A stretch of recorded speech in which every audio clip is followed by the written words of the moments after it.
Welcome to the Singapore Management University podcast series, which features the latest insights and perspectives from our faculty.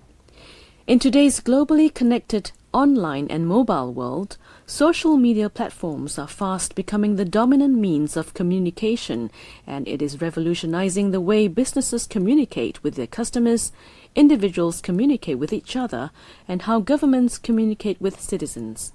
Many popular social media platforms, such as Facebook and Twitter, allow for instant, real-time multi-way communication. Collecting and analyzing data from multiple online sources by leveraging sophisticated computing technologies can produce actionable insights beneficial to businesses, communities, and governments. Assistant Professor Shim Kyung Jin from SMU's School of Information Systems is an expert in social analytics. In this podcast, she shares with us the benefits of social media analyses and some of her research in social analytics. Professor, can you share with us what is social analytics? First of all, the term analytics already tells you that it has to do with some data and data analysis. The social part of social analytics makes this slightly more specific in that it has to do with data, but a specific type of data, such as social interactions, social conversations, who follows whom in Twitter, Facebook, and who's spreading rumors in a social network of people.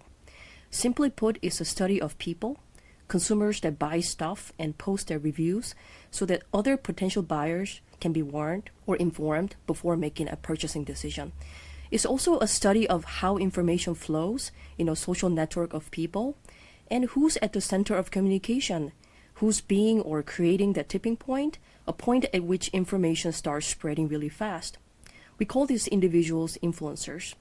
And of course, there's a whole array of software programs and libraries and packages that allow you to collect, aggregate, and analyze data and to visualize information. So social analytics encompasses all of these things. Social analytics by nature is a highly interdisciplinary area. On one end of the spectrum, there's this field of computer science, data mining, machine learning, where we focus on data crawling, scraping, cleaning the data, and integrating data from different platforms, and analyzing and visualizing it using software programs, and doing this all in a very large scale and in a real-time manner. On the other side of the spectrum are other disciplines like social sciences, communication studies, psychology, marketing, and so on. Here, we try to answer questions such as, what motivates people to form or break a relationship? What are some of the communication patterns that make a community of people stick together for a long time? And so on.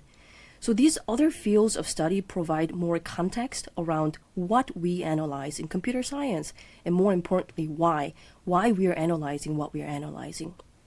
Give us an idea of the ways research in social analytics can benefit individuals. Of the many examples of how social analytics has changed the way we live, one prominent example that I often talk about when people ask me this particular question is, just because it's everywhere, is websites like Yelp and TripAdvisor, or social review sharing platforms. Most everyone travels today, and all of us are super busy, and the limited few days we're going overseas, we want to make sure that everything is perfect, from hotels to restaurants to outdoor activities. Here, we're talking about going to a place we've never been to, and we don't know anyone there. Some 20 years ago, you'd probably turn to your family members or friends of friends that have been there, and you hope that they'll share some good information. Look at how we're doing this information gathering today. Go to any hotel search website. Next to each hotel, you'll probably find not just a star rating, but reviews that are written by visitors of that hotel, actual people that have visited that particular hotel. Was it clean? Were the staff members friendly? Was it loud? Was the swimming pool well maintained? Found any bed bugs? Do the staff members speak English? Was it worth the money? So much information is already available online, and as you know, what's amazing about this is that we're not talking about a few people in our friend circle. We're talking about hundreds and thousands of others that we've never met in our lives, but offering information that's useful to us. So how can individuals make use of this information?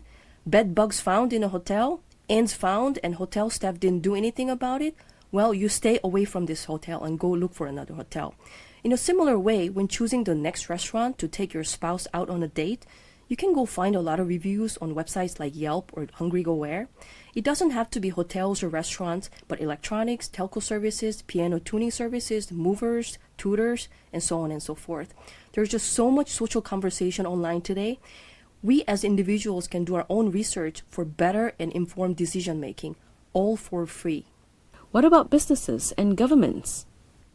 Likewise, for businesses, suppose that you're trying to open up a restaurant. You probably have a good idea of who are your competitors and where they're located in Singapore or globally. But do you know how popular or well received they are? If you see a long queue outside your competitor restaurant, that's a good gauge of how popular they are. But what about your competitor restaurants? What aspects of the competitor restaurant that are so attractive to so many people? What aspects cater to people so well? For this, again, you can simply go to restaurant review sites like Yelp or Hungry Go Where or TripAdvisor for more detailed information. The reviews will reveal what aspects of the restaurant that won or lost people's hearts, and this piece of information will be crucial to you as you try to open up a restaurant. As for government, social listening is important. We saw a lot of chatters online about Singapore general election in September. There was just a lot of buzz being created online. In my social analytics class in the School of Information Systems, we had our students crawl social conversations from Twitter and other platforms such as Instagram about the election. We can not only track who says what about general election and different parties, in some cases, we can track the exact location of the user that made a particular post. On the voting day itself, from the morning hours when the voting started until 1 a.m., 2 a.m., after the vote count was done, the chatter in this massive online space went on. Using social analytics, governments can listen to what their citizens are saying, what are the topics of concern or interest, and what is the overall sentiment, is it positive or negative? Professor, tell us about some of the social analytics research which you have undertaken or are currently conducting. We've seen different paradigm shifts in the technology world. The introduction of the internet, personal computers, mobile devices, social networking sites, and so on. And we've seen plenty of examples of how these different technologies are changing the way we live and do things. One of the areas and sort of positive examples of technologies revolutionizing the way we live is education. My most recent research work in social analytics is a 1-year plus long collaboration with NIE, National Institute of Education in Singapore. Let me share with you a broader sort of description of what this research is about. Imagine a classroom of students. We're not talking about a typical classroom in a physical building. We're talking about a virtual classroom where teachers sign on to a website from their workplaces and students also sign on from their homes or wherever they are at the moment. Students are grouped together into small groups of 4 to 5 people, and each group is given a problem-solving task that requires them to brainstorm in an online chat room. At any given time point, there's a dozen or more chats going on at the same time. Now, if this were a physical classroom, one teacher would have to go around and listen to what each group is discussing, one by one. Unless you can copy and paste the teacher and have multiple copies of her, it's impossible for the teacher to tend to all groups at the same time. So when 2 or more groups are having problems moving forward with their problem-solving task and need their teachers to intervene, unfortunately, some groups will have to wait or just go on without getting proper help. But in a virtual classroom, we can build and train a computer program that can assist student groups.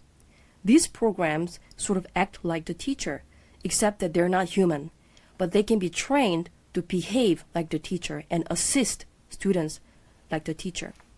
They can detect any problems students may be having early on by doing social listening. The programs will listen to social conversations as they happen as students type and discuss problems in online chat. They can look for certain words or phrases that indicate problems, such as students are stuck, they do not understand the problem, or they're not agreeing with one another and they start arguing and in a very unproductive way. Or they're going on into a completely wrong direction with their problem-solving task. The way our software programs do all these things is that they're built to understand human language. In our research, we started out with a generic American or British style English corpus We went on to enhance it by adding local languages such as Singlish, slang words, acronyms, and emoticons. We used Python language and its NLTK package as the basis. We went on to write our own custom package for additional functions like checking for Singlish, slang words, and so on. We've just finished phase 1 of our research. The value added here from education perspective is that we've automated the process of early detection of possible problems in students' problem solving, and doing this in a highly scalable manner. This allows educational institutions to delegate certain tasks that teachers would normally do to computer programs. My other more recent ongoing research is with Nielsen Company. I'm unable to share too much details at this point, but in a nutshell, imagine that we can listen to a lot of social conversations across many different platforms, such as Facebook, Twitter, Instagram, and a whole wide array of blogs and websites, including news sites, and be able to predict future behaviors such as the outcome of a newly released movie or TV show, or consumer buying behavior, not just overall globally, but imagine that we can do this sort of prediction in a more granular context like Singapore, amongst male population, among young people between 25 and 35 years of age.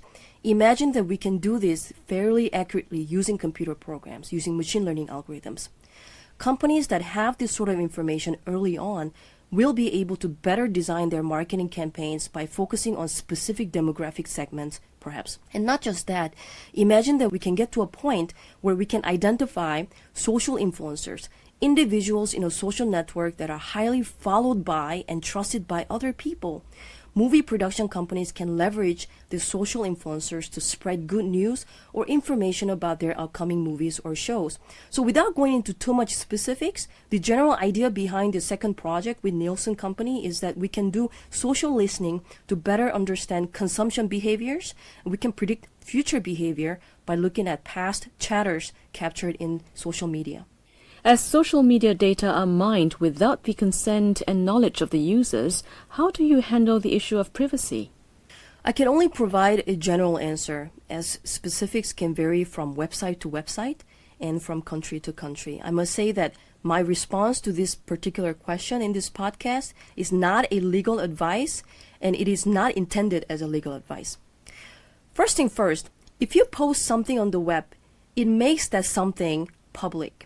It's public information and it can turn up in someone's Google search. Anyone can view it. If someone sees your content and prints it or circulates it, emails to his friends or whatnot, well, you've just made your content public, so you can't really do much about it. Unless you've stated copyright in your content, such as photos. You don't want someone to take your photos and post them as if their own. You can add copyright statement or add watermark to your photos. Note that copyright is valid in all countries that abide by the Berne Convention.